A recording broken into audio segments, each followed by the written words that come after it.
pas un Père Noël. Il s'appelle Père éternel. Alléluia. Acclamons Jésus. Alléluia.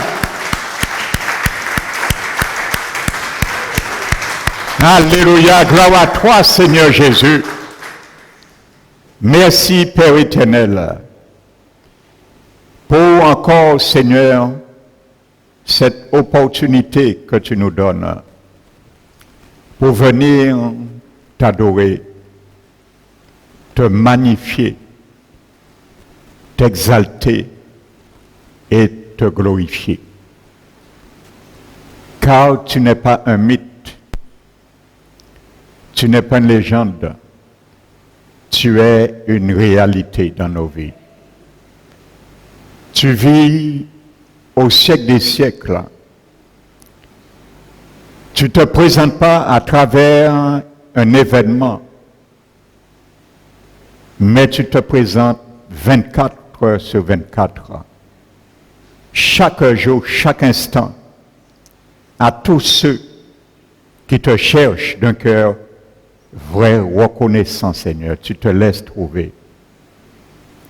Dans toutes les circonstances atténuantes, Seigneur, car tu as dit, celui qui me cherche, avec un cœur reconnaissant, sincère, je me laisserai trouver. Mais tu as dit aussi de chercher l'Éternel pendant qu'il s'y trouve, de l'interroger pendant qu'il est prêt. Ma prière ce matin, que tous ceux et celles qui ne t'ont pas encore cherché pour te trouver, Seigneur, t'invoquer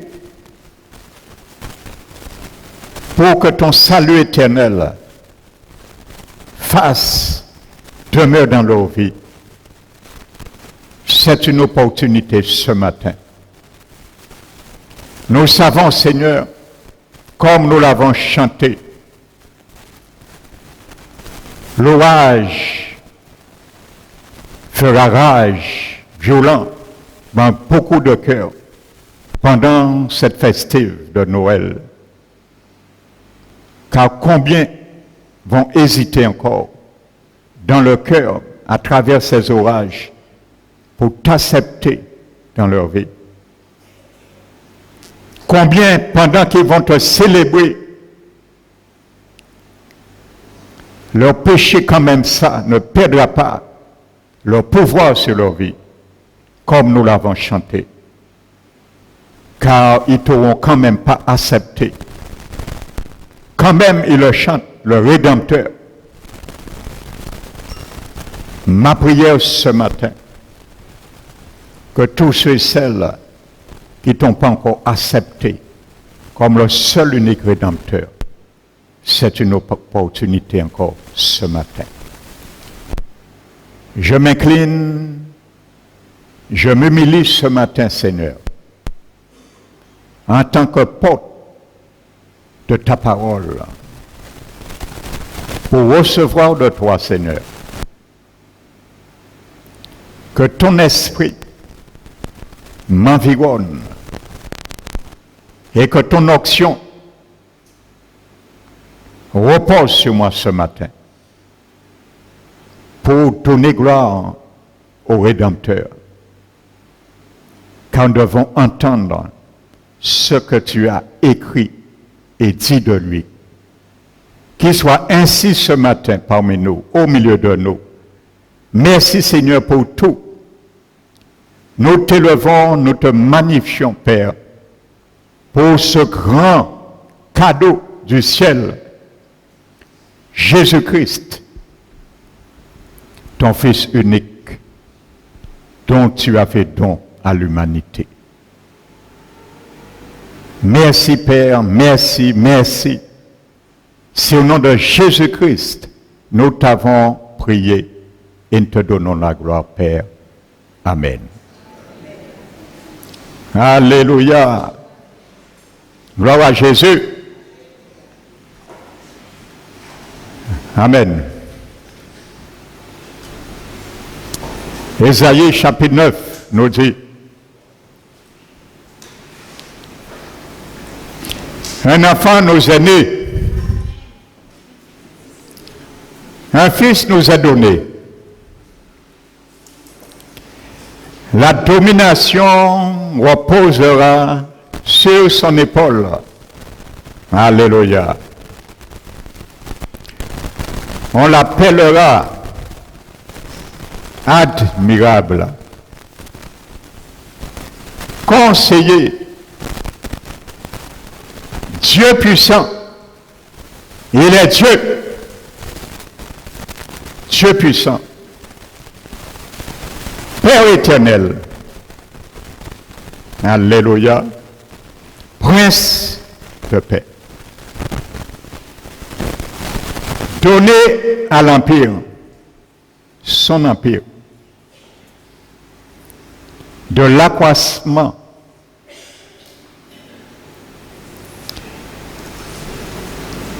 alléluia, et une paix sans fin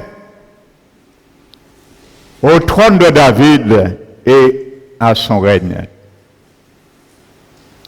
Le soutenir et l'affermir par le droit et la justice.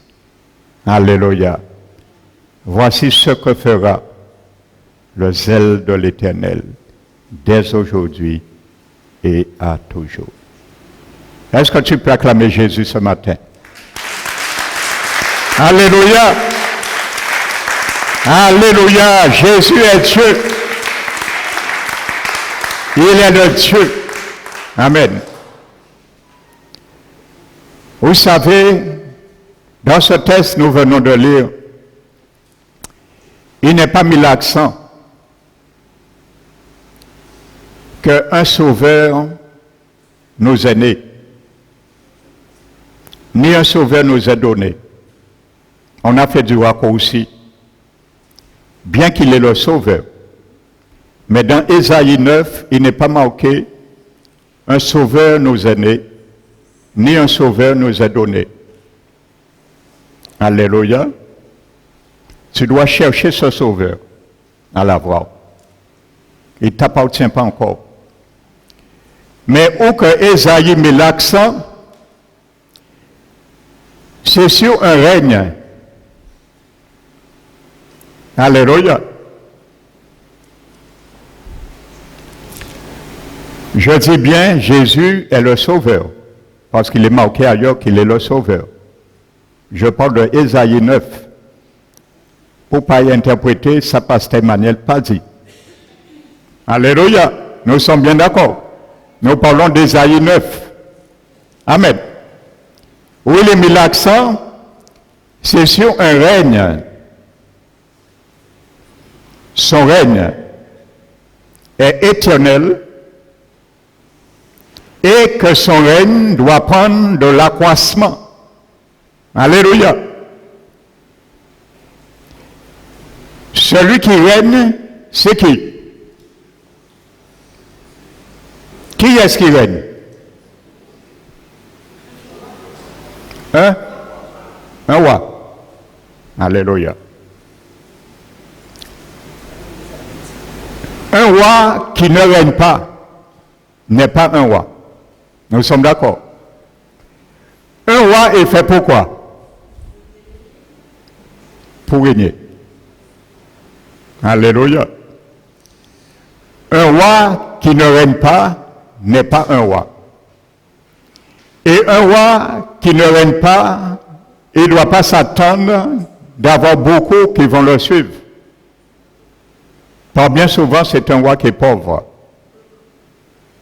Alléluia. Donc, Ésaïe met l'accent sur le règne, la royauté de Jésus-Christ, de Nazareth. Amen. Alléluia. Vous savez la différence qu'il y a entre un sauveur et un roi. Si je te demande ce matin, quelle est la différence pour toi entre un sauveur et un roi? Tu me diras, le sauveur me sauve. Il m'a sauvé. Il m'a sauvé d'une situation, d'un accident. Et il y a certaines personnes, ils ont fait des accidents. Ils sont entrés dans un état de choc. Ils sont inertes, inanimés, et leur véhicule prend feu. Et il y a quelqu'un qui court, il se précipite, il détache la ceinture, il retire la personne, et quand il retire la personne, la voiture s'assoit, boum! Cette personne aura de la reconnaissance toute sa vie peut-être pour celui qui a fait cet acte en sa faveur. Il va l'appeler un sauveur. Amen. Alléluia. Mais est-ce que demain, cette personne qui a fait cet acte, bravo, et c'est louable devant Dieu, parce que la Bible dit, il n'y a pas de plus grand amour de donner sa vie pour son prochain. Amen. Mais est-ce que demain, cette personne aura droit de venir s'ingérer dans tes affaires ou dans ta vie? Parce qu'il t'a sauvé. Non. Il va te dire, oui, mais je t'ai sauvé. Tu vas lui dire, oui, d'accord, je suis reconnaissant et je te remercie. C'est tout. Mais cette personne, ce n'est pas parce qu'il t'a sauvé. Il a été ton sauveur. Elle a été ton sauveur dans cette circonstance atténuante qu'il va régner sur ta vie. Il va prendre des décisions à ta place, disant, je t'ai sauvé, tu n'oublies pas ça. Alléluia. Parce qu'il n'est pas ton maître et ton roi. Mais si il est ton roi, lui, il prend des décisions dans ta vie. Nous sommes d'accord. C'est un roi. Il règne. Il est là pour régner. Donc un roi est là pour régner et un roi est là pour prendre des décisions. Sur qui? Sur les sujets dont il règne. Sur les citoyens dont il règne. Sur la vie, les vies dont il règne. Nous sommes d'accord. Donc, il peut prendre des décisions à ta place parce qu'il est un roi et il règne sur toi. Il peut te donner des directions parce qu'il est un roi et il règne, il doit régner. Son rôle, c'est régner. Un roi doit régner. S'il arrête de régner, il n'est plus roi. Il sort dans son ministère. Nous sommes d'accord. Amen. Et peut-être, certaines choses qu'il nous dira de faire ne nous plaira pas, bien souvent. Mais nous n'avons pas le choix, parce que nous serons passifs d'amende du roi qui règne sur nous. Alléluia. Donc voyez la différence entre sauveur et roi. Tout le monde accepte Jésus comme sauveur.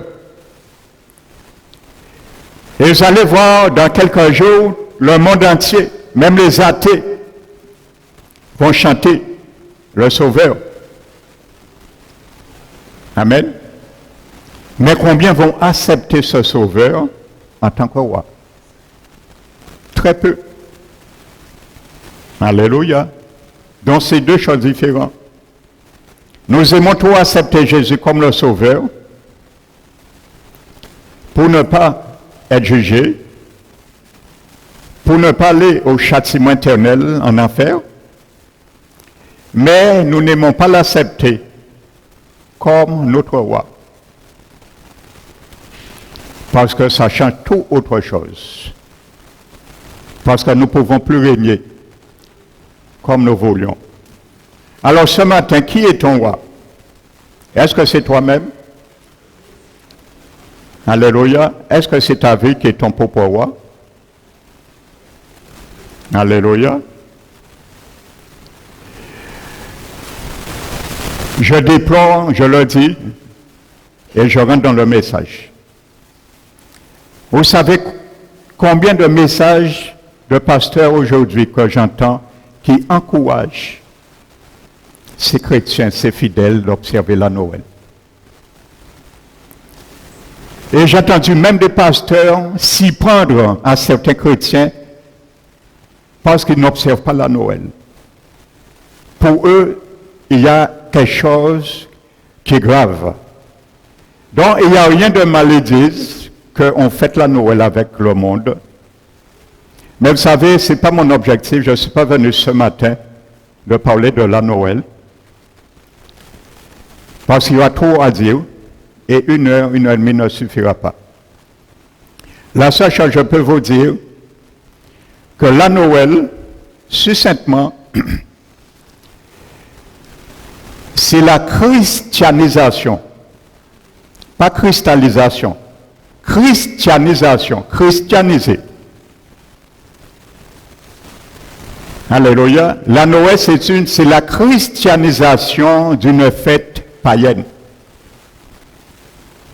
On a pris une fête païenne avec tout ce qu'on appelle du paganisme et on l'a mis dans le christianisme. C'est ce que la Noël veut dire.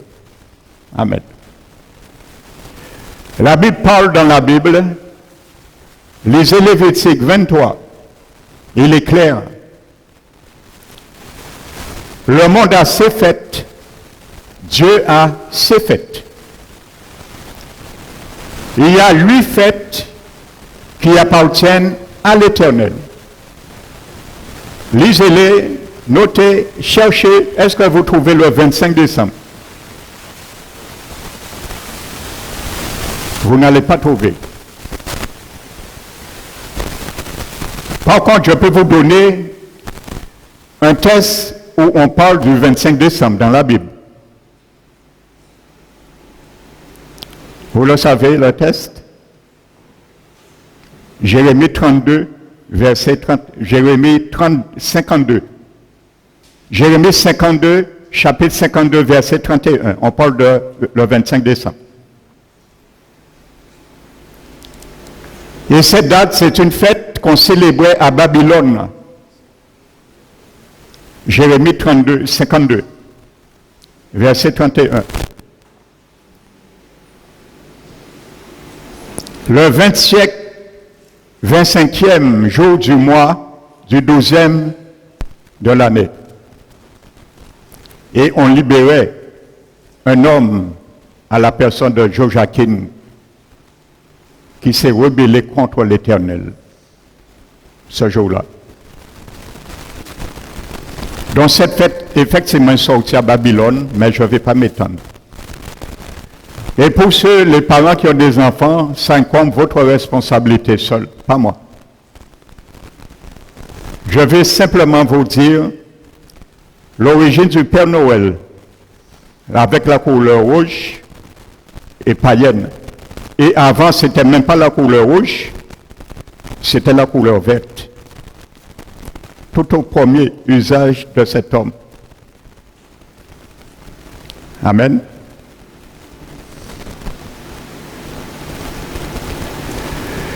L'origine de la bûche, l'origine des sapins, l'origine des lumières, décoration de sapin,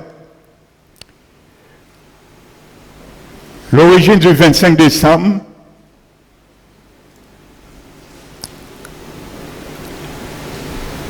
l'origine de la messe minuit. Pourquoi ça minuit font une messe pour Jésus?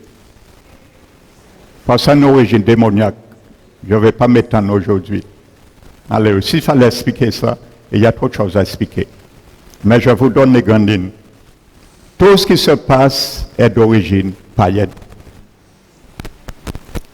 Et ce n'est pas pour rien qu'on a attiré toutes ces choses dans une seule fête qui se faisait déjà. Le 25 décembre était déjà célébré des millénaires dans l'Antiquité avant le christianisme. Et avant même la religion romaine catholique existe, parce que c'est la religion romaine catholique qui a pris cette fête, qui l'a christianisée à partir de l'an 400 après Jésus-Christ. Or, les fêtes de l'Éternel ont été écrites depuis l'Ancien Testament. Donc, s'il y a une fête qui s'est greffée 400 ans après, ça ne vient pas des fêtes de l'Éternel. Et ça veut dire que Dieu n'a pas demandé à célébrer ça. Amen. Et toutes les fêtes de l'Éternel, regardez bien, l'Éternel donne avec précision la date de chaque fête. Voici mes fêtes. Tel jour du tel mois, vous allez faire ça. Amen. Il donne la date. Donc, s'il n'a pas donné 25 décembre, donc, il ne faut pas chercher à savoir qu'on doit fêter ça. Amen. Donc, je dis rien, je ne dis pas que c'est mal ce jour-là de se réunir en famille. Oui. Mais quand on voit des chrétiens nés de nouveau, des années chez eux, à cette fête, ils ont un sapin, il faut s'interpeller. Même si on prétend, oui, il n'y a rien de mal, d'accord, à se réunir, il n'y a rien de mal, c'est un moment justement pour se réunir en famille, oui. Mais arriver quand même à le sapin, c'est rentrer vraiment dans le jeu du monde et s'aligner avec les choses du monde. On voit les fêtes de Noël, il y a des pasteurs dans l'église, ce jour-là, on voit des sapins dans l'église. On voit des cadeaux, oui. Quand je me suis converti, j'avais pas même un an de conversion. Je me rappelle, on était à 2 frères. J'étais à l'église adventiste. Lorsqu'on est venu, pendant la période de la fête, on est rentré à l'église, on a vu un sapin décoré. On s'est regardé, moi le frère, comme ça. J'ai senti en moi, il y a quelque chose qui m'a mis mal à l'aise. Je ne connaissais rien, je ne savais pas, il fallait abandonner ça. Mais l'Esprit de Dieu qui est en moi, il m'a mis mal à l'aise.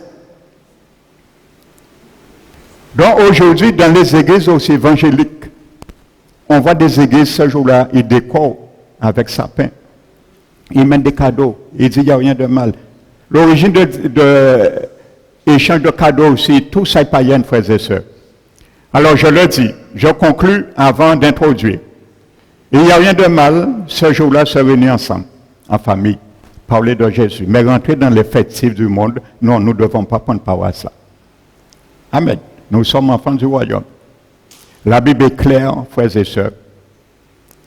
Paul dit de ne pas retourner dans les rudiments du monde que nous avions laissés. Nous ne pouvons pas y retourner au but nous laisser, nous vomir. L'apôtre Paul est clair dans 2 Corinthiens chapitre 6. Amen. Je crois que c'est à partir du verset 19. Ne prenez point part aux infidèles sur un joug quand vous mettez sur un joug étranger. Quel rapport y a-t-il entre la justice et l'iniquité? Regardez bien, à chaque fois, Dieu parle du côté positif, en premier. Entre la justice et l'iniquité. L'iniquité, c'est l'inverse de la justice. Amen. Ou qu'y a-t-il en commun avec la lumière et les ténèbres? Vous avez remarqué le sapin, les guirlandes, ils s'allument et s'éteignent, ils s'allument et s'éteignent pour masquer ce verset. Pour mettre en commun, qu'y a-t-il en commun avec la lumière et les ténèbres? Il y a la lumière, il s'allume, les ténèbres viennent, il s'éteint. La lumière vient, les ténèbres viennent. La lumière, les ténèbres, la lumière. En commun, la lumière et les ténèbres. Tu dis non, mais il n'y a rien de mal. Mais tu es en communion, il y a quelque chose qui est en commun avec la lumière et les ténèbres. Ta guirlande s'allume, la lumière vient, la lumière part, les ténèbres viennent. La lumière s'allume, les ténèbres s'allument. La lumière, les ténèbres, la lumière, les ténèbres. C'est une réalité.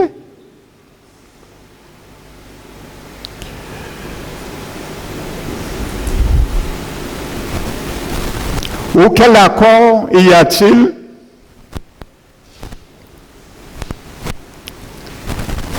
entre Christ et Bélial?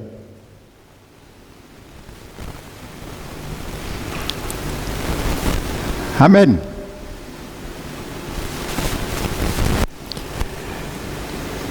Quel rapport y a-t-il entre le fidèle et l'infidèle, ou quel rapport y a-t-il entre le temple de Dieu et les idoles?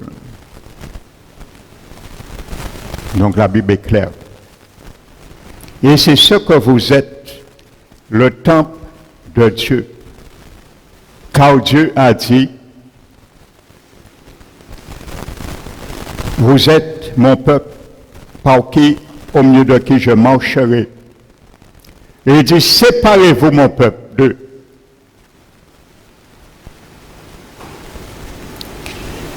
Ne touchez pas à ce qui est impur. Séparez-vous et je vous accueillerai. Vous serez mes fils et mes filles, je serai votre Dieu, vous serez votre Père. Séparez-vous. Dit l'Éternel, ne touchez pas à ce qui est impur. Alléluia. Et la Bible dit, ayant cette promesse, quelle promesse? De nous séparer de ces choses. De nous sanctifier, de nous purifier plutôt de toute souillure de la chair et de l'esprit. En achevant notre sanctification dans la crainte de Dieu. Quand tu achèves quelque chose, c'est parce que tu es déjà dedans la chose. Nous sommes d'accord? En achevant, pas en entrant dans la sanctification, mais en achevant notre sanctification. Sanctification veut dire séparer, sortir d'un lieu à un autre lieu, sortir d'un état à un autre état. Tu es déjà sorti dans un lieu, un état, tu es déjà dans un autre lieu, un autre état. Continue.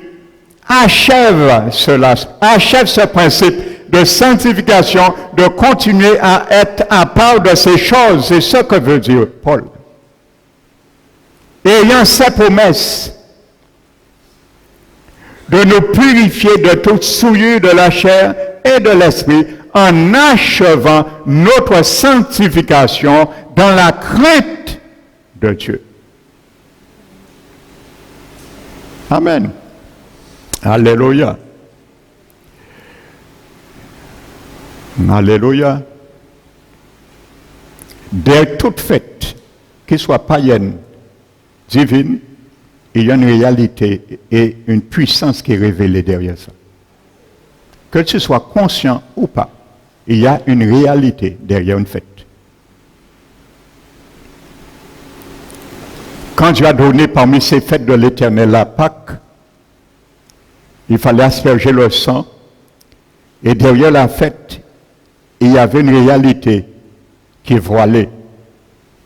Toute fête a une réalité voilée, que tu le saches ou pas. Et ce n'est pas parce que c'est voilé, ça ne va pas t'atteindre un jour. Si tu avales un crapaud, tu ne vois pas les boutons le même jour. Tu vas voir, les boutons viennent après. Et tu vas te rappeler que tu avais bien avalé.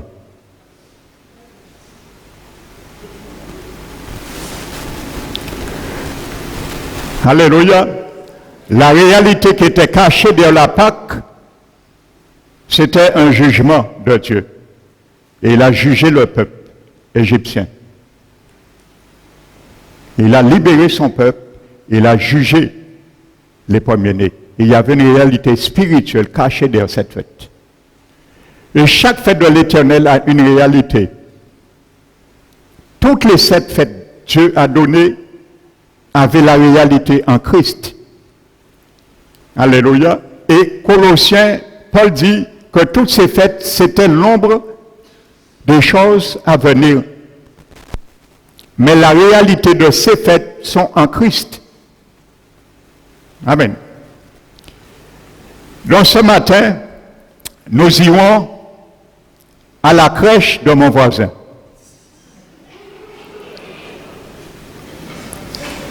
Parce que pourquoi il chante « aller à la crèche de mon voisin »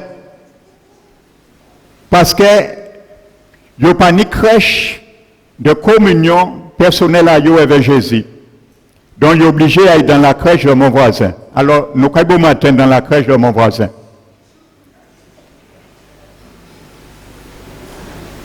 Voyez quand mon voisin veut faire nos vrais en crèche. Nous allons voir la parole de Dieu dans Matthieu, chapitre 2.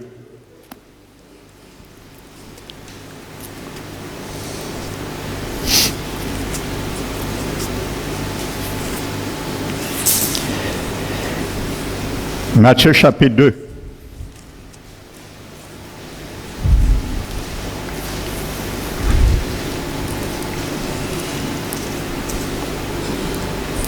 La Bible nous dit le verset 1. Jésus étant né à Bethléem en Judée au temps du roi Hérode, voici des mages d'Orient arrivèrent à Jérusalem.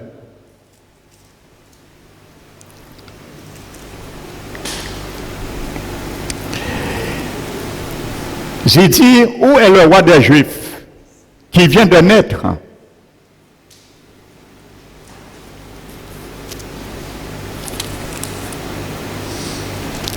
Amen.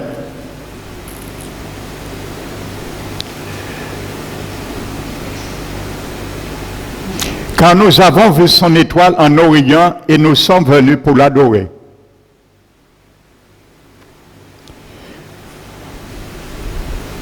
Vous savez, les mages qui sont venus de l'Orient adorer Jésus, ils ont fait un grand parcours. Ils ont fait beaucoup de chemin, et peut-être à pied. Vous savez, à cette époque, les routes étaient insécurisées. Et Jésus l'a démontré à travers la parabole à Jéricho. On s'est affalé sur un homme à Jéricho pour prendre ses biens. Ça existait à l'époque. Donc les mages ont pris un grand risque. Alléluia. Ils ont abandonné leur activité, ils ont abandonné leur demeure et ils sont venus. Mais eux, ils avaient une révélation. Ça, j'en suis convaincu. Parce qu'on n'a jamais vu un roi comme Hérode, Pilate. On est venu pour voir quel est ce roi dans la Bible. On ne parle pas de cela. Mais quand on a appris le roi des Juifs, il y a quelque chose, une révélation qui s'est passée. Amen. Donc, la Bible dit qu'ils sont partis. Aujourd'hui, le 25 décembre, est-ce que les gens qui vont venir célébrer, entre parenthèses, la naissance de Jésus, vous savez pourquoi on fête la naissance de Jésus? Ils ont choisi la naissance de Jésus. Plutôt l'adversaire, parce que c'est lui qui est derrière toutes les fausses fêtes. C'est parce que Jésus est bébé. Il ne peut pas parler. Mais malheureusement, Jésus n'est ni dans une crèche et il n'est ni sur une croix non plus. Il est assis sur un trône très élevé, la Bible dit. C'est là le prophète Ésaïe l'a vu, sur un trône très élevé. Amen. Parce que si on célèbre Jésus grand, le diable sait que Jésus va nous demander de faire beaucoup de choses, parce qu'il va parler. Donc, on fait le monde célébrer un bébé qui ne parle pas, qui ne dit rien. Alléluia. Mais nous allons voir ce que les mages ont fait et ont compris, afin que tu fasses et tu comprennes ce matin de la part du Seigneur. Amen. Est-ce que ce matin, dans le monde entier, ceux qui prétendent honorer Dieu à travers cette fête vont avoir l'audace, le courage, la capacité de braver tous les risques? Alléluia. Pour venir adorer son Dieu, son Seigneur, son Sauveur, son Rédempteur, son Créateur. Ils ont pris ce risque, pourquoi? Pour venir adorer. Pas pour venir voir. Peut-être la vue est implicite, oui. Mais la Bible nous dit un seul objectif. Ces mages ont entrepris ce grand parcours, voyage, en bravant tout vent, marée, tempête qui pouvait tomber sur eux, pour venir adorer. Vous pensez, le 25 décembre, les gens adorent Jésus? Voici ce que les mages sont venus faire. Adorer Jésus. Amen. Vous allez dire, oui, mais lorsqu'on chante ce jour-là, on chante Noël, on adore Jésus, nous allons voir comment ils ont adoré Jésus.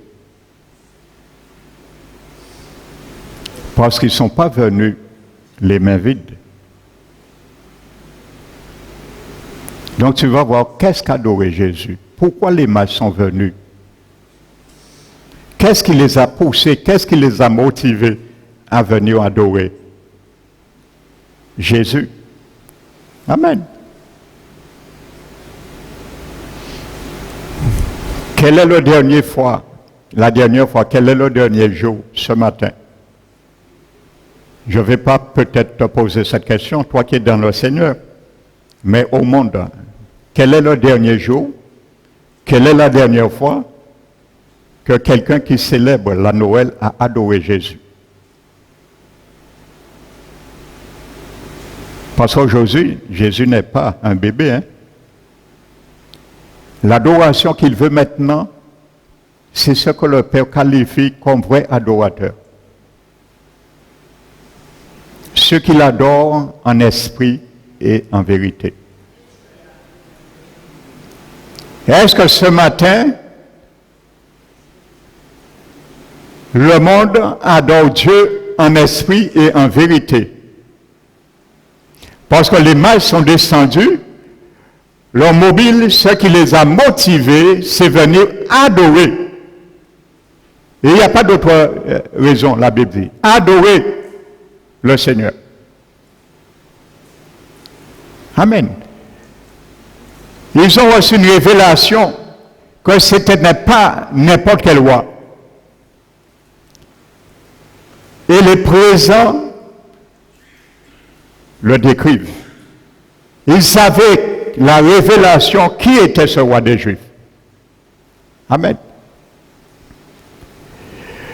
Donc la Bible nous dit, nous n'allons pas tout prendre.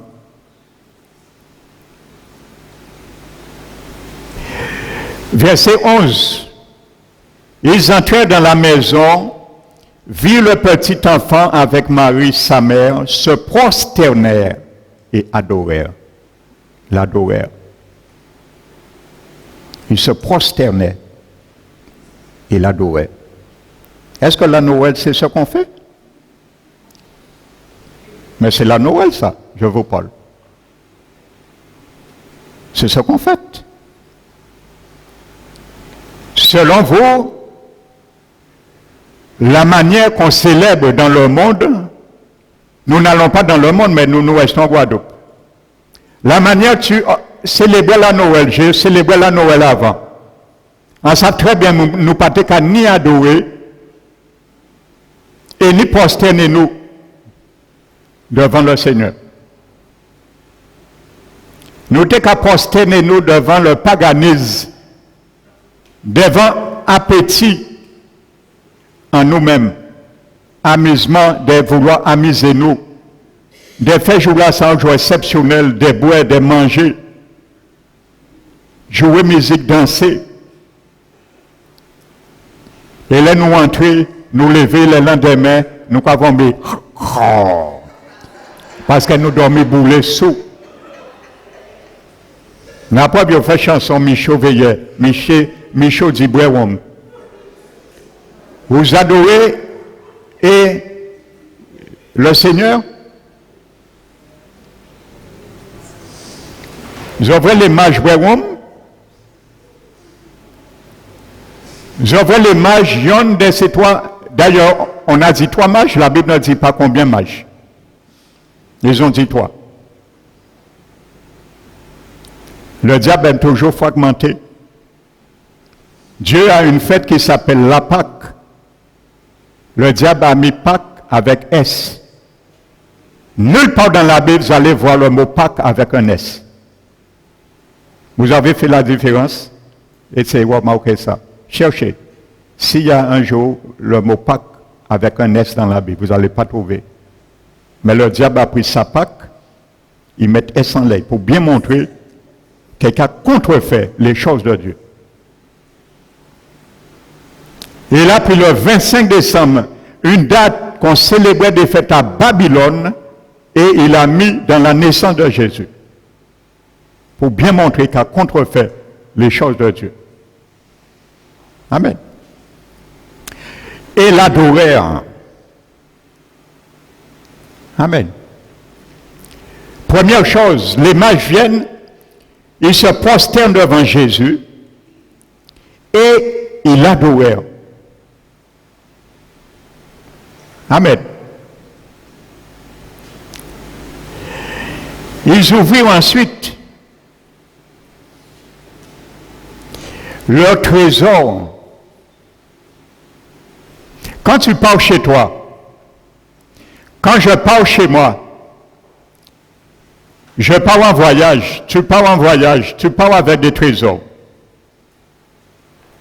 pour donner quelqu'un. Au départ, les trésors appartenaient à qui? À toi. Nous sommes d'accord. Mais quand tu as fait le voyage, l'objectif que tu avais en partant avec ces trésors a été atteint. Tu repars, tu retournes sans ces trésors. Nous sommes d'accord? Et ça ne t'appartient plus. Tu l'as perdu. Nous sommes d'accord? Les mages sont partis de chez eux avec des trésors qui leur appartenaient. Et arrivés devant l'enfant, ils se prosternent, ils adorent comment? En ouvrant leur trésor et lui offrir un présent. Pourquoi ce jour-là, les gens mettent l'accent sur échange de cadeaux? La Bible ne parle pas d'échange de cadeaux là. Tu as vu les mages s'échanger de cadeaux? Ils ont dit, je suis un mage. Nous sommes devant l'enfant. J'ai pris l'or, je te le donne. Tu dis, moi j'ai pris la mire, je te le donne. Est-ce qu'ils ont fait des échanges de cadeaux là? Non. Donc l'échange de cadeaux ne vient pas de là non plus. Je connais l'origine. C'est païen aussi. Donc, ils sont venus pas pour échanger des cadeaux entre eux, mais échanger des cadeaux entre le Seigneur Jésus et eux-mêmes. Et c'est ça que je vais m'entretenir ce matin avec toi. La Noël est un moment favorable pour toi d'échanger deux cadeaux. Un à Jésus et un de Jésus. Les trois présents qu'ont porté ces mages sont prophétiques. Vous allez voir, ils décrivent qui est Jésus. À travers ces trois présents, les mages vont décrire qui est Jésus et qu'est-ce qu'il va devenir et qu'est-ce qu'il veut aussi pour l'humanité. Alléluia. Voici ce que représentent ces trois présents. Et les mages ont compris cela. Alléluia. Parce qu'à mon avis, ils ont reçu la révélation divine pour cela. Ça ne peut pas être un hasard, frères et sœurs. Les choses de Dieu n'est pas hasardeuses. Amen. Quand tu viens adorer Jésus, tu dois donner quelque chose qui doit plus t'appartenir. Ne plus repartir avec. Mais qu'est-ce qu'on donne à Jésus le 25 décembre? Michaud veillait. Mais le 25 décembre, nous avons reparti et Michaud veillait. Parce que l'année suivante, nous avons Michaud veillé.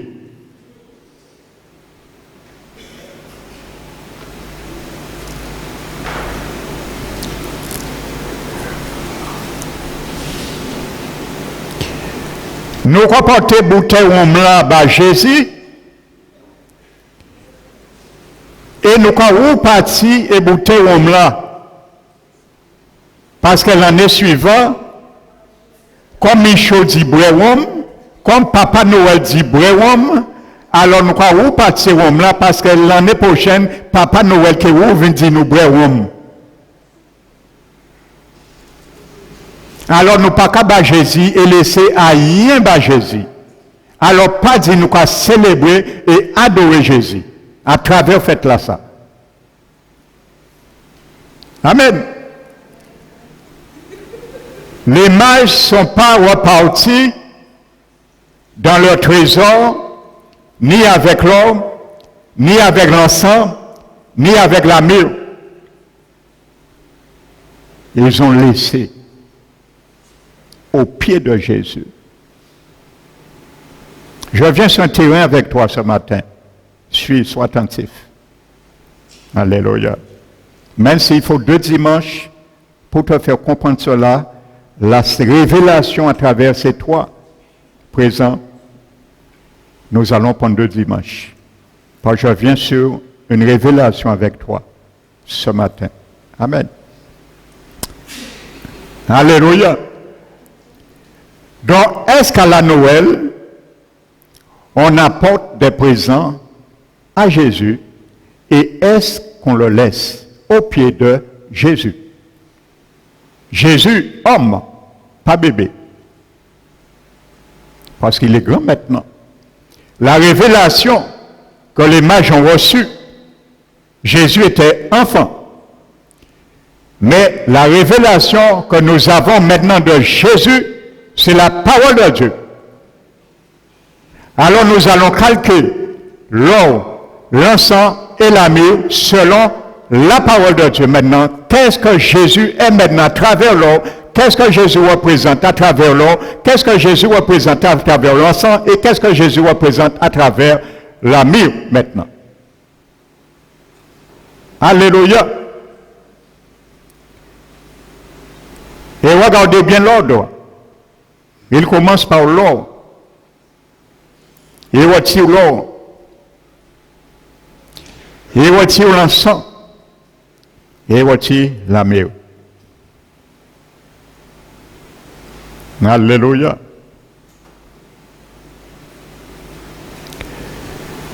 Donc, ils sont venus pour se priver de quelque chose qu'ils aimaient, de la valeur que ça représentait pour eux. Est-ce que la Noël, tu viens avec quelque chose qui a et qui représente de la valeur pour toi, pour ta vie, et tu le laisses à Jésus? Alléluia!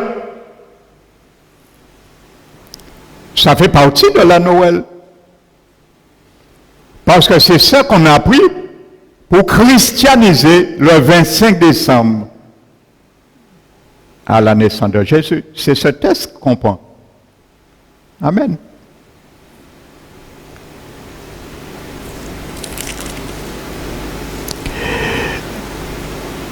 Et offrir en présent de l'or, de l'encens et de la myrrhe. Alléluia.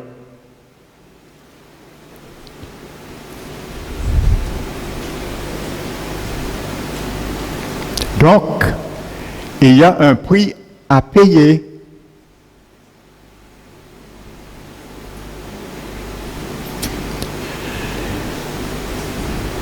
Alléluia.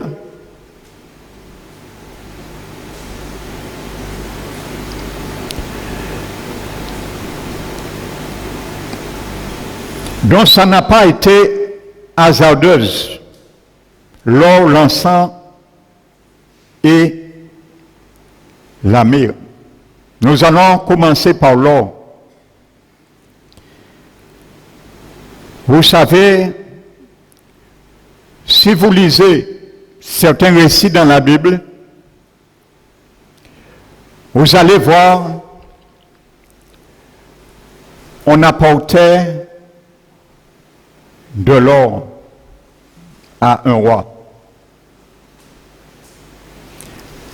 C'est de l'or, lorsqu'on allait visiter un roi à l'époque, dans l'Antiquité, on apportait comme présent à ce roi de l'or.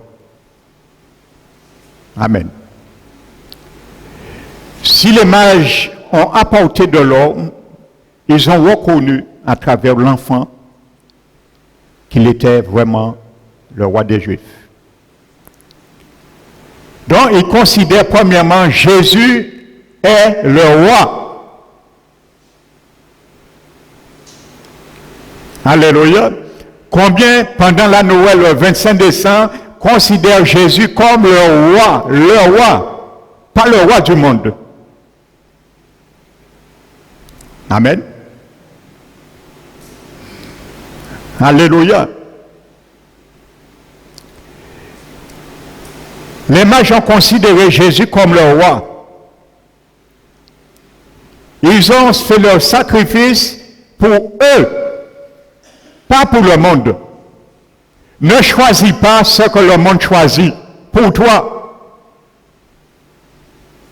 Et ne choisis pas pour le monde non plus. Choisis pour toi. Alléluia. Donc, on doit reconnaître Jésus premièrement comme le roi. Et ça revient en but ce que je disais.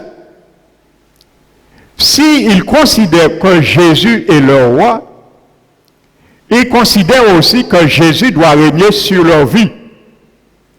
L'on doit représenter, considérer que Jésus doit être ton roi et il doit régner sur ta vie. Est-ce que c'est le cas à la Noël? Les gens considèrent Jésus comme le roi. Alléluia. Comme celui qui règne sur leur vie. Et c'est pour ça que Jésus, Pierre a dit, Dieu a fait de Jésus Christ et Seigneur, le Sauveur que vous avez crucifié. Amen. Ils ont reconnu Jésus sera le roi. Et comme Jésus le disait, il est Et le Kyrios, en grec, veut dire celui qui règne, le roi, le maître, le Seigneur. Et comme il règne, ce qu'on lui apporte lui donne droit de régner en retour sur nous. Comme on considère qu'il est un roi, comme dans l'Antiquité, on donnait des présents à ce roi pour manifester la reconnaissance en tant que roi. On repartait sans les présents, entre autres l'eau, qui représente cela. On apportait de l'eau pour un roi. Donc Jésus est décrit comme le roi des Juifs. Et c'est la réalité. Il est bien devenu le roi des Juifs. Amen. Donc, première révélation, Jésus doit être considéré le jour de la Noël comme notre roi, celui qui règne sur nous, celui qui exerce une seigneurie, une juridiction sur nous, celui qui doit diriger nos vies, celui qui doit nous dicter la façon de faire, de gérer nos vies, nos affaires. Est-ce que c'est le cas pour la Noël? Alléluia. Mais nous allons voir quelque chose tout à l'heure. Ils ont apporté de l'or pour reconnaître Jésus le roi. Mais Jésus est grand aujourd'hui. Il nous demande maintenant quelque chose qui a plus de valeur que l'or pour lui. Amen. Nous allons le voir tout à l'heure. Amen. Alléluia. S'ils étaient repartis avec l'or, ça représentait qu'ils ne considéraient pas Jésus comme le roi. Alléluia. Ils auraient pu dire, mais j'ai une appréhension, monsieur, il dit c'est roi des Juifs. Ah ouais, monsieur d'être ton roi qu'on Hérode, qu'on Pilate. Bon, pour un moi, et bon parti. Nous disons, nous voyons. Mais c'était tellement précieux pour eux de ne pas repartir avec ce qu'ils avaient nourri de donner au Seigneur. Ils ont fait demi-tour pour Hérode, pas t'évoquer l'armée à tuer Jésus. Est-ce que le monde, ce jour-là, va préserver ce grand cadeau que Dieu veut les donner? Pour diable pas prendre main à eux. Hérode dit oui, quand vous allez, venez me voir moi à adorer aussi. Pour adorer, prêtez tuer. Parce qu'il veut tenir en combat. Alors la Noël, premièrement, c'est un jour de guerre, de déclaration de guerre dans le royaume des ténèbres. On ne parle pas de ça, le jour de la Noël, mais il y a déclaration de guerre dans le royaume des ténèbres, aussi le 25 décembre. Parce que Satan, il savent, il roi de la terre, mais non roi qui vient et qui prend dessus. Alors il essayait aussi, comme il a fait en Égypte, de tuer les premiers-nés. Pour Moïse, pas net. Alléluia. Alléluia. Nous allons prendre un exemple parmi toi pour bien comprendre ce que je vous dis. Prenons un roi, chapitre 10.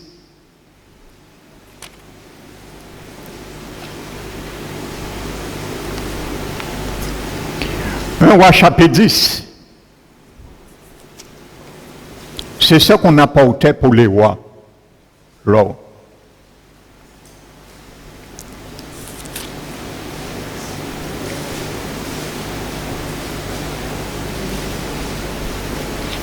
Vous savez, il parle de la royauté de Salomon, qui était roi. Salomon était roi, et il était déjà au summum de sa royauté. Mais il y a une reine, la reine de Séba. Malgré cet homme est déjà rempli de trésors d'or, elle vient voir ce roi.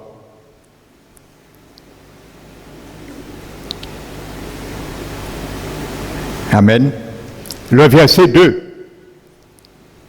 Elle arriva à Jérusalem avec une suite fort nombreuse et avec des chameaux portant des aromates de l'or en très grande quantité et des pierres précieuses. C'était ce qu'on apportait au roi de l'époque. Les mages savaient cette coutume. Ils reconnaissaient Jésus comme le roi. Le roi. Amen. Ce qui coûte. Alléluia. Verset 10. Elle donna au roi 120 talents d'or.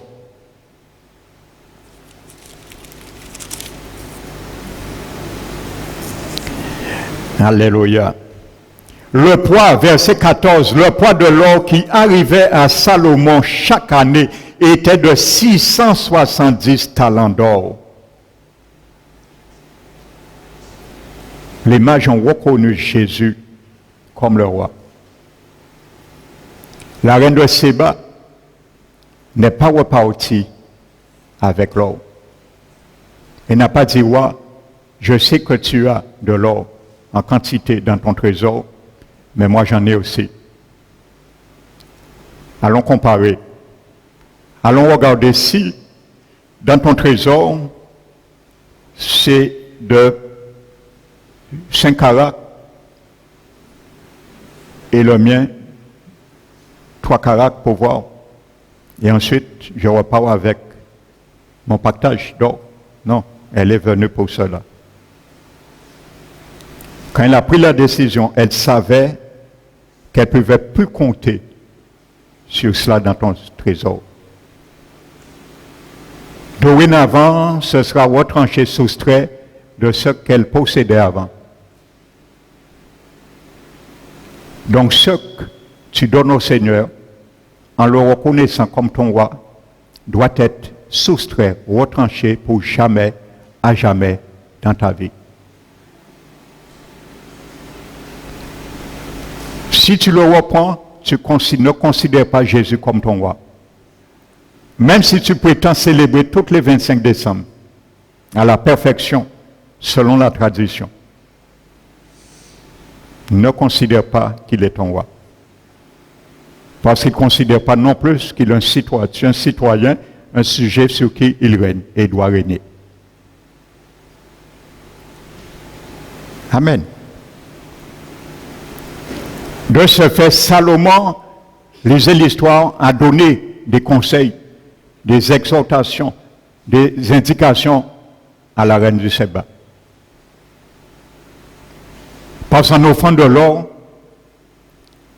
elle s'associait au conseil de la sagesse qui venait de ce roi. Elle était prête à accepter les révélations, les conseils de ce sage. Ça décrit une transaction. Alléluia, entre deux royautés. Ça décrit une transaction, une loyauté entre deux royautés. Amen.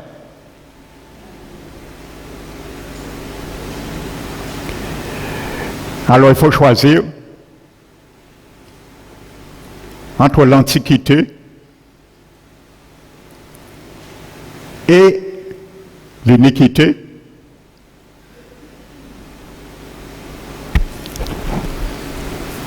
L'Antiquité peut être inique, mais l'Antiquité peut être aussi inique.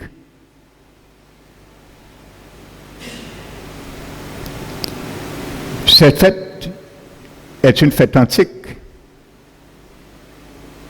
Alléluia, mais inique. Jésus est dans l'Antiquité, parce qu'on parle de lui depuis au Jardin d'Éden.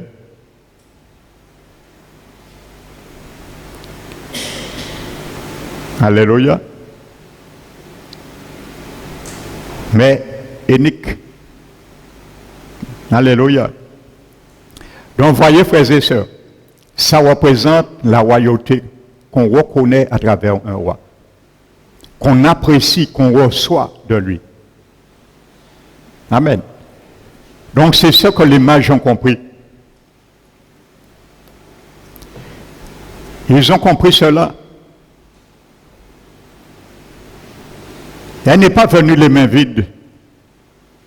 Quand tu viens adorer Jésus le jour de la Noël, quand tu viens les mains vides, c'est un dérespect pour le Seigneur, parce qu'il est un roi. Tu dois lui offrir de l'or. Il est un roi. Tu peux venir chanter, mettre le plus gros sapin, le plus gros Père Noël, si tu as un magasin, comme à Carrefour, et non Père Noël, il est presque à toucher le plafond là, tellement gros, il est gros. Tout le monde qui vient faire photo, Père Noël, vous savez l'origine du Père Noël, un zombie. Là, on va voir, il fait Simon, on fait bitin, avec ça, au passage, va après, quand on mène à casa. Je vous le dis, un zombie, il est déguisé. Ils mettent ça en photo à autres et mettent ça à casa aux autres, ok, vrai. Alors, s'il fallait parler de toutes ces choses, leur origine, juste tomate peut-être en qui pondait par aux autres. Parce qu'il y a un pasteur, j'ai entendu, il a trouvé ça scandaleux que beaucoup de ces brebis ont quitté son église parce qu'il a dit que la Noël, il faut célébrer la Noël. Il était fait ces brebis, il a arrêté en l'église à accepter des doctrines comme ça. Alors il a trouvé son injustice de part à ces chrétiens-là, des partis parce qu'il dit qu'il n'y a rien de fêter que Noël. Mais la Bible dit, s'ouvre un conducteur avec camion troupeau, il tombait dans le troupeau là qui tombait dans le trou.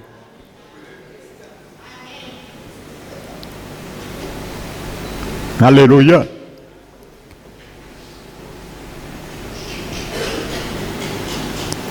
Donc, les mains vides, alléluia, nous devons repartir. Alléluia. Les mains vides. Comme les mages, comme la reine de Séba. Il y en a d'autres exemples. Amen.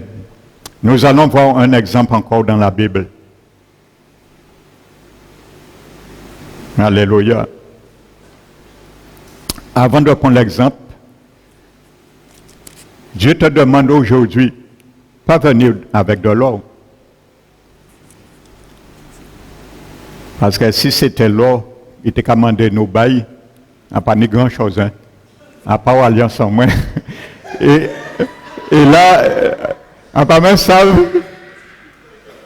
si c'est plaqué ou pas, à pas même ça, valait. Alors, par ça, si Jésus t'a accepté ça. Amen. Mais, en bas, il y a un bitin, demande qui piche et plus précieux que l'or. Et c'est ça que Jésus veut que tu lui donnes. En reconnaissant sa royauté, sa seigneurie sur ta vie, il te demande quelque chose qui a plus de valeur que l'or. Et nous allons le voir. Est-ce que le monde est prêt pour cela? Est-ce que ce matin tu es là, tu es prêt pour cela? Prenons le psaume 19.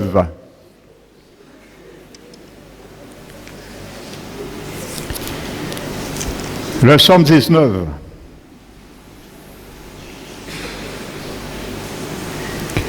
Mais prenons Proverbe 8 et 10, verset 10 avant. Proverbe 8.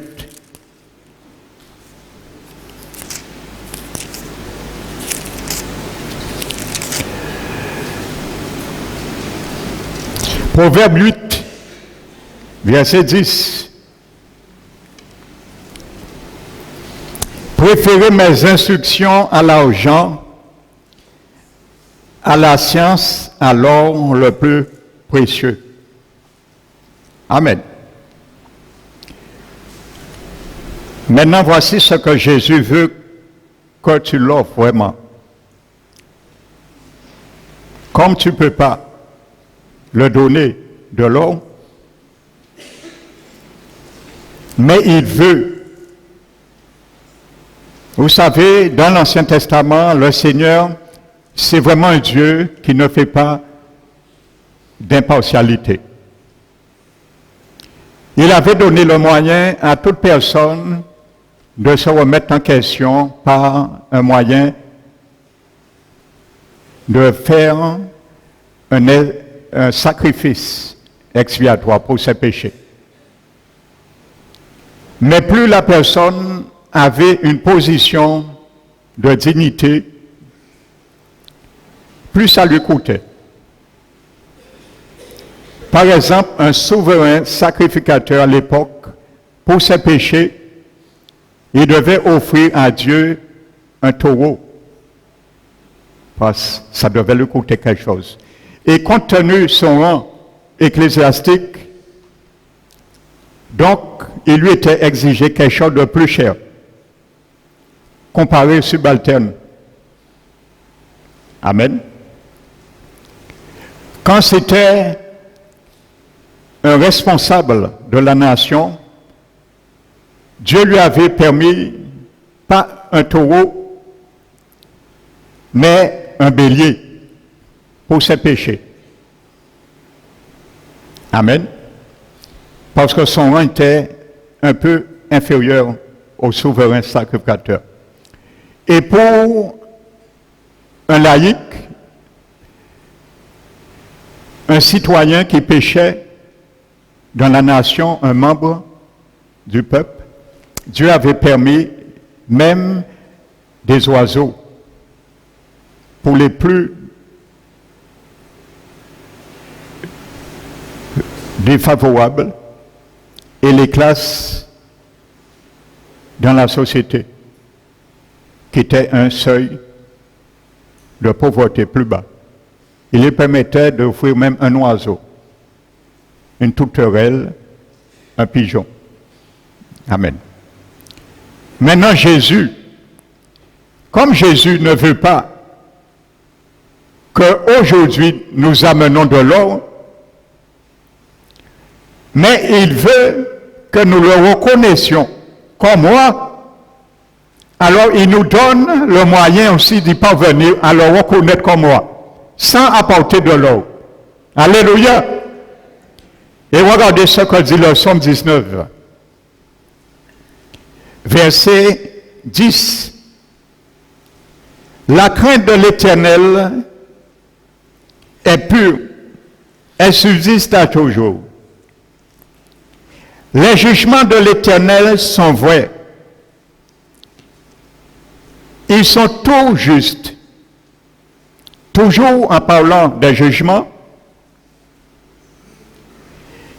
ils sont plus précieux que l'or, que beaucoup d'or fin.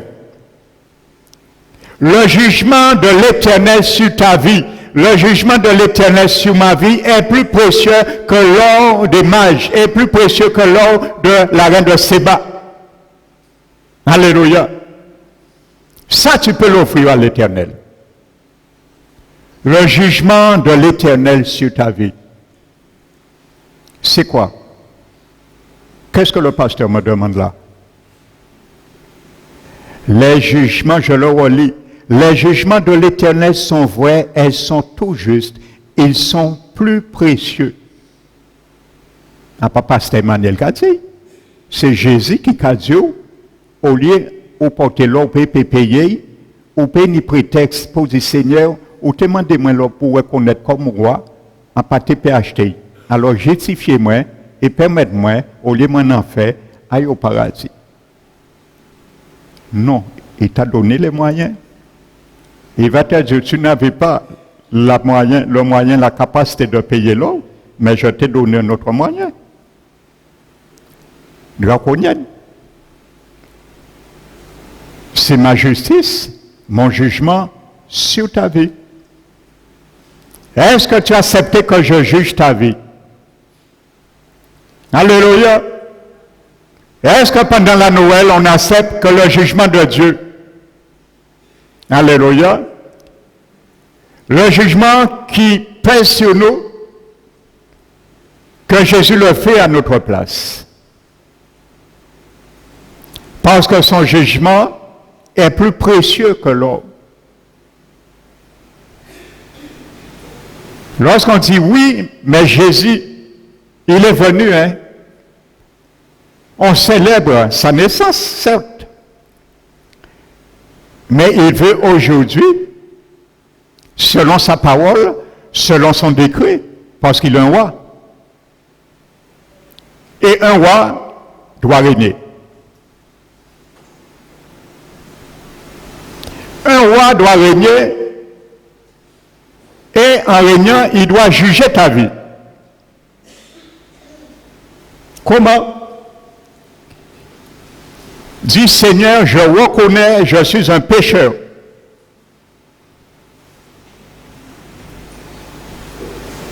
Tout ce que je peux faire, je serai incapable de me sauver. Tout ce que je peux faire, je ne pourrai aucunement me soustraire du dossier qui est écrit sur ma vie et qui pèse sur moi le jour du jugement dernier.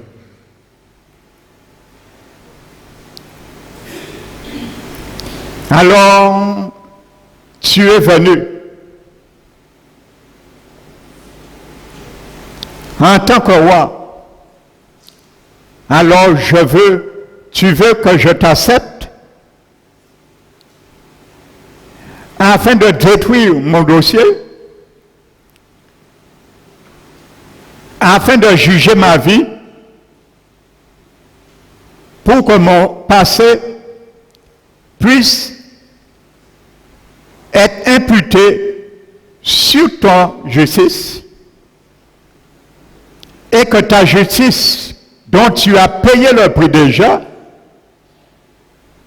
puisse venir sur ma vie. Voici ce que Dieu veut maintenant. Il n'est pas un bébé, il ne parle pas. C'est pour ça qu'on ne parle pas de lui. Quand il est grand, on veut toujours le célébrer. Quand il est bébé, il ne peut pas parler. Mais maintenant, il part dans crèche. Il part dans quoi? Il grandit, il s'y entonne, il a les oreilles et il attend qu'à comprendre. Alors, il parle aujourd'hui. Il te dit ce matin, son jugement est plus précieux que l'or fin, raffiné. Plus précieux que l'or là, il était ni plus grand carat. Son jugement.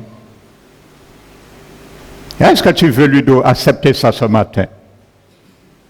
Si tu prétends fêter la Noël, est-ce que tu veux accepter cela? Comme l'or. C'est équivalent. C'est comme si les mages ont accepté cela. Vous allez voir en conclusion, il y a un homme qui l'a accepté. Et il a choisi la bonne part. Je veux ce matin, tu choisis cette bonne part avant de partir ici. Amen. Les mages ont accepté cela. Et ils ont dit, ça c'est le roi des Juifs. Et ils savaient, c'est lui qui viendra sauver. À travers l'encens et la myrrhe. Je laisse ça pour dimanche prochain. C'est trop important pour ne pas aller vite sur cela. Il faut savoir qu'est-ce que ça représentait. Ces trois cadeaux, ces trois présents. Pour que tu puisses être en mesure de porter cet enseignement aussi aux membres de ta famille, aux collègues, aux chanteurs, chanteuses, les tambourins de chanter Noël, leur parler de ce principe. Alléluia. Amen. Ils sont plus précieux que l'or, que beaucoup d'or fin. Frères et sœurs, Alléluia. Quand la Bible nous dit de séparez-vous d'eux, mon peuple, ne touchez pas ce qui est impur. C'est ce que Dieu veut que tu lui donnes. Quand tu fais un jugement sur ta vie, c'est ce jugement qu'il veut. Reconnais que tu es dans l'iniquité, que tu es dans les choses impures qu'il n'apprécie pas. Donc tu dois faire un jugement sur toi, reconnaître cela, accepter cela, clarifier cela et admettre cela pour sortir dans cela. C'est ce que Dieu veut. C'est plus précieux ça que de l'or. Parce que là, le Seigneur aura ton cœur. Alléluia. La royauté de Jésus. Amen.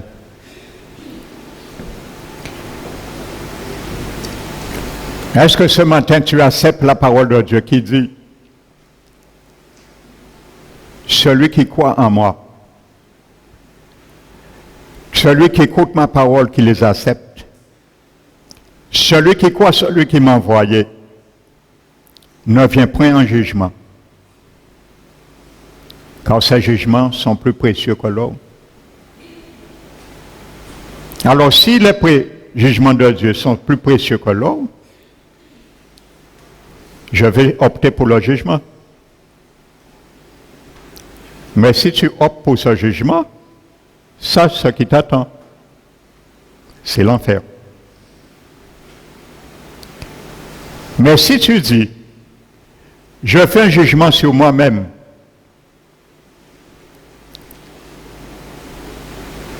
alléluia, je reconnais, je suis un candidat pour l'enfer à venir, alors le jugement de l'Éternel m'avertit comme un signal d'alarme, comme un panneau de détresse, me disant j'ai encore la possibilité de me retirer, de me soustraire. Ça, j'ai accepté le jugement de Dieu sur ma vie. C'est ça qu'il faut comprendre. Et la Bible nous dit dans Isaïe 53, le châtiment qui est tombé sur Jésus à cause du jugement qui t'incombait, te donne aujourd'hui, te donnera plutôt la paix. Le châtiment qui te donnera la paix est tombé sur lui. Alléluia. C'est ce jugement que tu dois accepter ce matin. Et Dieu considérera que c'est plus précieux que l'or. L'image, la reine de Séba. Et il considérera que tu l'as accepté ce matin comme ton roi. Après ça, tu pourras fêter les plus belles, ce sera pour toi cette année la plus belle fête de Noël que tu vas passer. Est-ce que tu veux passer cette année cette plus belle fête de Noël dans ta vie que tu n'as jamais passée? Tu vas entendre le Saint-Esprit de Dieu dans ton cœur chanter le Rédempteur. Il va te dire, ne chante pas, voici le Rédempteur. Voici le Rédempteur. Mais il va chanter avec toi dans ton cœur. Le Rédempteur est là. Il est là. Il veut entrer ce matin dans ton cœur. Celui que tu as toujours chanté chaque Noël, il considère aujourd'hui que tu es ignorant. Tu fêtais ça traditionnellement. Pierre a dit le jour de la Pentecôte, Dieu, sans tenir compte des temps d'ignorance, demande maintenant. Il y a un temps d'ignorance, mais il y a un temps de maintenant pour sortir dans l'ignorance. Il a dit, Dieu, sans tenir compte des temps d'ignorance, demande maintenant à certaines personnes, sauf les papes, sauf Marie, sauf certaines personnes, dont il demande, excepté ces personnes, tout homme, en tout lieu, qu'ils aient à se repentir.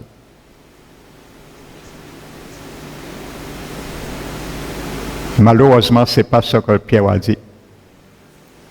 Il n'a pas fait exception à personne. Et il a dit, Dieu, sans tenir compte des temps d'ignorance, demande maintenant à tout homme, T-O-U-T, et en tout lieu, qu'ils aient à se repentir.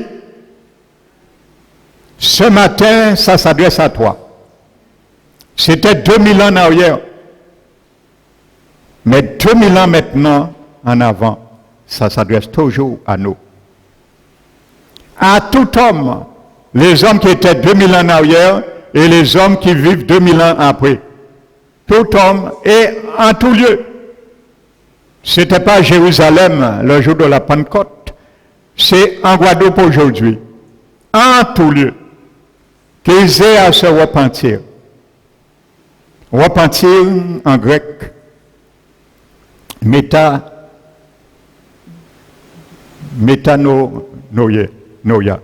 veut dire changer d'avis. Tu dois changer d'avis. La manière tu considérais cette fête, la manière tu considérais ton salut, la manière tu considérais la tradition, la manière tu considérais la religion. Dieu t'a dit tu dois changer d'avis aujourd'hui. Pourquoi?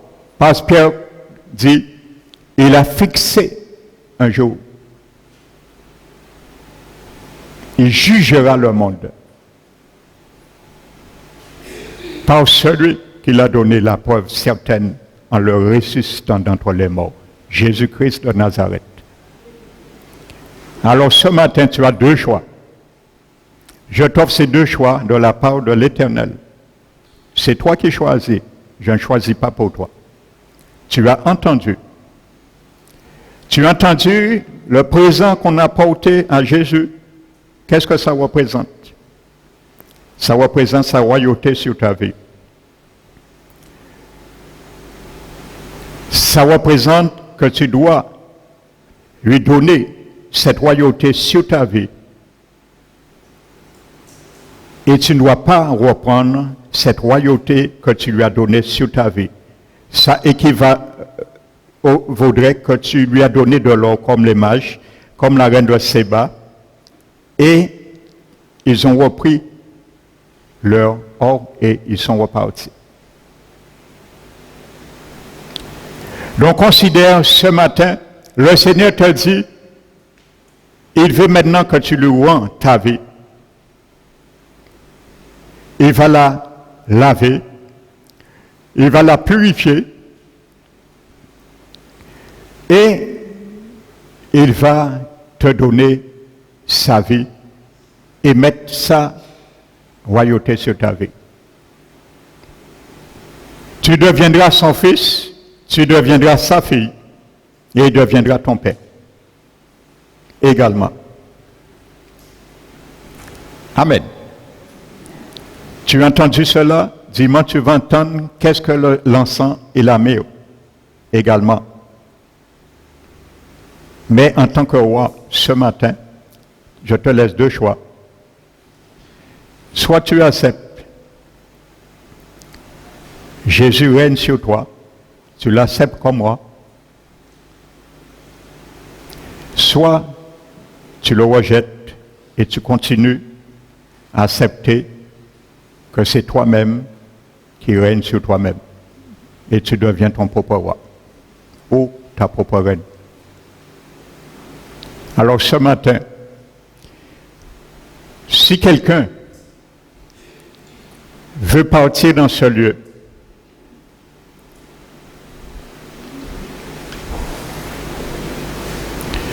veut partir dans ce lieu pour passer la meilleure Noël de sa vie, fais ce que quelqu'un a fait. Je t'invite à faire ça. Nous allons le lire.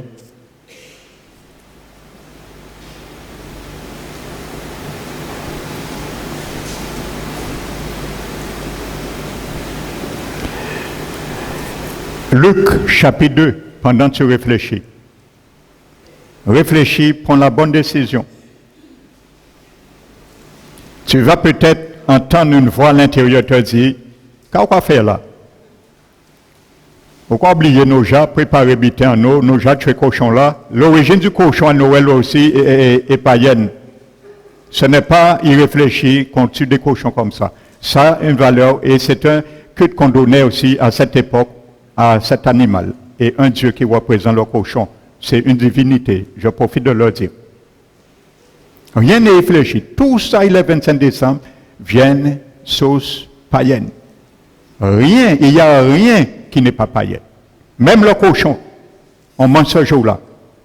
Ça, son origine, du 25 décembre. Amen. Alors peut-être tu vas entendre voir quelqu'un dire, ouais, mais nous j'ai tué cochon là, il est en train de dessaler là, coin là, pour manger. Pourquoi il accepte le Seigneur là? Sache que c'est le diable qui te parle. Parce qu'il sait que toi, tu vas passer la meilleure Noël. Que quand tu seras en famille, ils vont voir qu'il y a quelque chose qui se passe, inhabituel. On va voir, tu es réfractaire sur certaines choses. Tu vas boire peut-être un petit peu de vin pour être raisonnable. J'emploie le mot vin.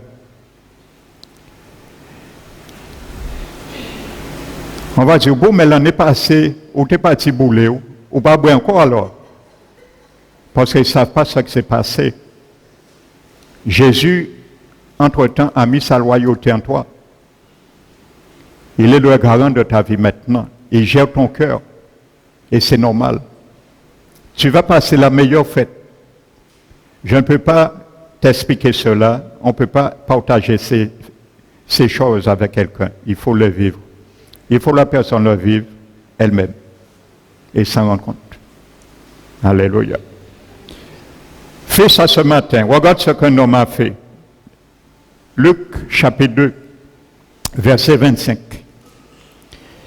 Et voici, il y avait à Jérusalem un homme appelé Siméon. Cet homme était juste et pieux, il attendait la consolation d'Israël et l'Esprit Saint était sur lui. La consolation d'Israël, Jésus. Il s'appelle la consolation d'Israël. Si tu es dans des situations, tu cherches la consolation, ça, Jésus, ce matin, peut être un bon invité dans ton cœur. Il s'appelle la consolation d'Israël. Si ta situation s'appelle dette, il s'appelle la consolation des dettes. Alléluia. Si tu as un procès, il s'appelle la consolation des procès. Il peut tout. Alléluia. Il avait divinement été averti par le Saint-Esprit qu'il ne mourrait pas. Sache quelque chose, ce qui peut être le plus tragique pour un homme, une femme sur cette terre, c'est de mourir sans reconnaître la royauté de la consolation de ta vie. C'est le plus grand drame qui existe. Quelqu'un meurt sur cette terre sans Christ. Parce qu'il y a deux façons de mourir sur la terre, il n'y a pas trois. La Bible parle de mourir dans ses péchés et mourir en Christ. C'est un ou l'autre. Tu mourras un jour. Nous mourrons tous, sauf exception à la règle. quand Jésus viendra, les survivants en Christ. À part de ça, tout le monde mourra, sans exception. Même le prophète Élie et le patriarche Enoch, ils sont au ciel corporellement, ils mourront un jour parce que Dieu est menti. Et ils viendront pendant les 7 années de tribulation, la Bible est claire, ils viendront et vont mourir. Et leur cadavre restera 3 jours et demi à la vue de tous, parce qu'ils vont mourir. Il est réservé, Hébreux 7, 9, 27. Car il est réservé à tout homme de mourir une seule fois. Tout homme, une seule fois. Amen. Et les Enoch ne sont pas morts. Ils mourront une fois. Après quoi vient le jugement. Amen. Donc c'est le plus grand drame, mais Jésus veut t'épargner ce matin de ce drame. Parce que ce n'est pas important ici, qu'est-ce qui peut t'arriver? Le lendemain ne nous appartient pas. Tu peux partir ici avant de rentrer chez toi, expirer, remettre le souffle à celui qui t'a donné. Tu ne sais pas. Tu peux le perdre ce soir sur ton lit. Tu ne sais pas. Tu dis, oui, mais je suis jeune, je viens de faire un bilan. On n'a rien trouvé. Mais Dieu est le grand médecin. Il a trouvé quelque chose dans le bilan que les médecins n'ont pas trouvé. C'est pas que tu es pécheur, tu es condamnable. Et s'il décide de te prendre ce soir, il peut le faire. Parce que peut-être tu ne sais pas combien de temps, d'occasion, opportunité t'as déjà parlé. Et tu redis le coup. Donc ce que les médecins ne voient pas, Jésus a le bilan de ta vie aussi. Il peut décider. Amen. Alléluia. Je ne le souhaite pas pour personne, hein, que Dieu te fasse grâce, Seigneur, que rien n'arrive à quiconque. Il vint au temple, verset 27, poussé par le Saint-Esprit, et comme les parents apportaient le petit enfant Jésus, qui, pour accomplir à son égard ce qu'apportait la loi, il le reçut dans ses bras. Veux-tu recevoir dans ton cœur ce matin le petit roi, qui n'est plus un petit roi, mais qui est grand maintenant? Dans toute sa splendeur. Les mages l'ont vu petit, mais aujourd'hui, Jean l'a vu, Jean est tombé à terre comme mort, quand Jean l'a vu au ciel, à Patmos. Ce Jésus. Alléluia. Est-ce que tu veux ce cadeau ce matin? Mais en retour, tu lui donnes un cadeau. Alléluia. C'est ce cadeau les mages ont reçu. La Bible ne parle pas, mais ils l'ont reçu. Amen. Si ça avait la valeur de l'or, l'encens et la myrrhe, ils ne sont pas restés indifférents à l'égard de ne pas reconnaître Jésus dans leur vie. La Bible ne dit pas tout. Alléluia. Il reçut dans ses bras le petit enfant, bénit Dieu et dit, Alléluia. Voici l'adoration que Dieu veut. Ceux qui l'adorent en esprit et en vérité. Les mages étaient venus adorer. Alléluia. Il bénit Dieu. Et il dit, maintenant Seigneur,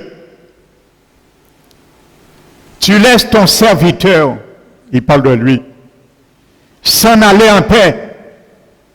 Quand tu meurs sur cette terre, avec le roi des rois dans ton cœur, tu pars dans la paix.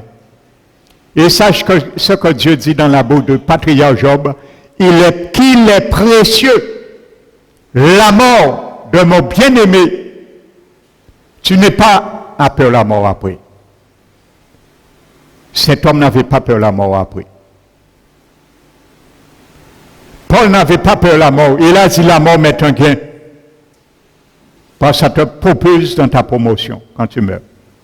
En Christ. Un chrétien ne doit pas avoir peur de la mort. Si un chrétien a peur de la mort, il y a un problème dans sa vie spirituelle. Un chrétien né de nouveau, qui marche dans l'obéissance, n'a pas à craindre la mort.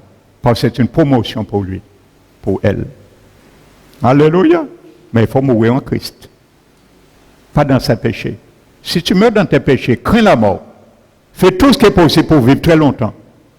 Pour vivre comme Paul a dit, buvons et mangeons, une fois nous morts, jugement la quatre nous. Ça oui, tu peux craindre. Alléluia. Maintenant, Seigneur, tu laisses ton serviteur s'en aller en paix selon ta parole, car mes yeux ont vu ton salut.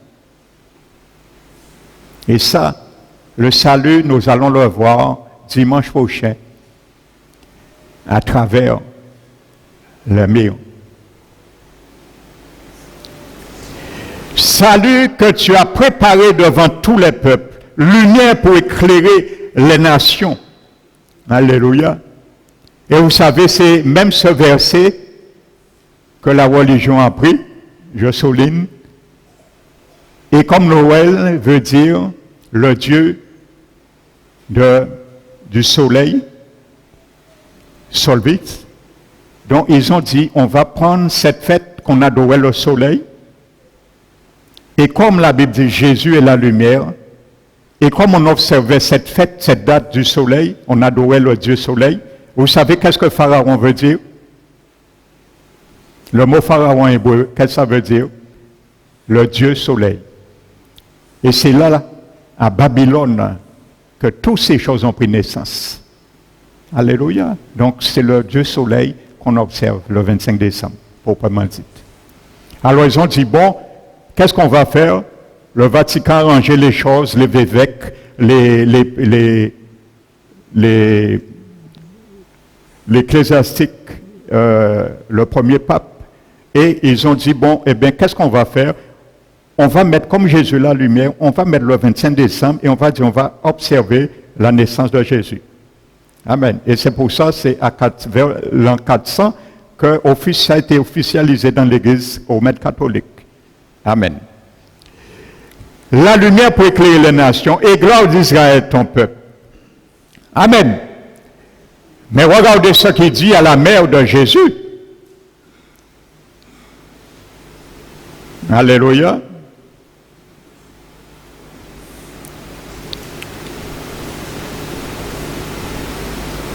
Verset 34. Pour conclure, Siméon les bénit et dit à Marie, sa mère, voici cet enfant destiné à amener la chute et le relèvement de beaucoup en Israël.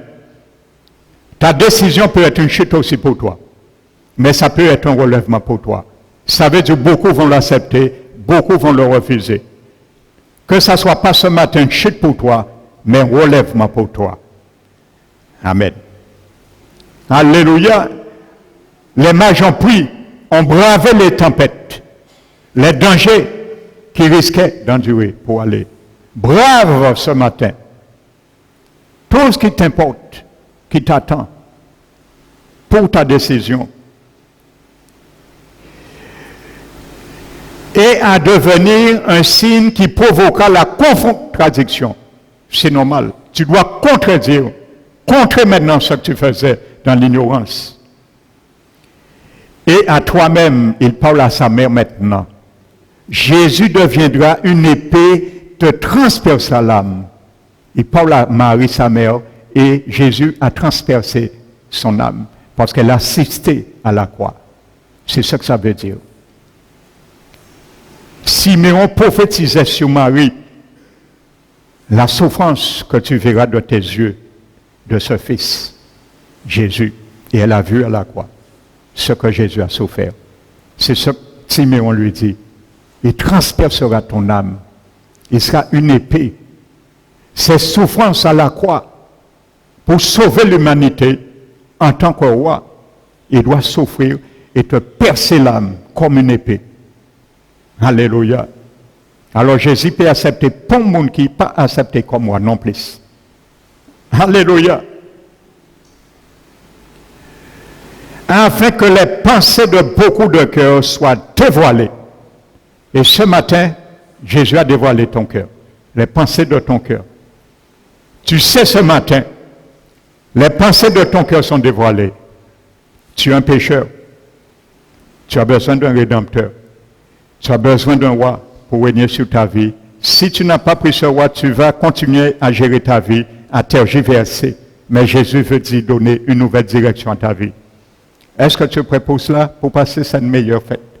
Alors ce soir, ce matin, si tu veux accepter Jésus comme ton roi, je ne vais pas te demander ce matin d'apporter ton or. Je t'ai montré ce qu'il veut maintenant. Accepte le jugement. Il a fait pour toi. Afin que sa justice te soit imputée. Et le jugement qui pèse sur toi, je dis qu'il pèse, pas qu'il pesait, parce qu'il pèse toujours sur toi. Si tu l'acceptes aujourd'hui, ton casier judiciaire est blanchi. Et il n'y aura plus de jugement, tu sortiras dans la paix aujourd'hui.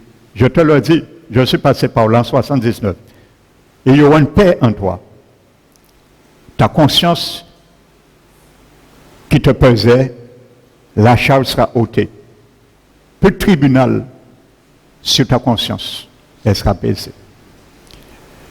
Donc ce matin, le Seigneur a suffisamment insisté. Maintenant, la décision t'appartient et la responsabilité t'incombe. Veux-tu ce matin dire, Jésus, je veux t'accepter comme le seul Rédempteur et comme le roi de ma vie? C'est très simple.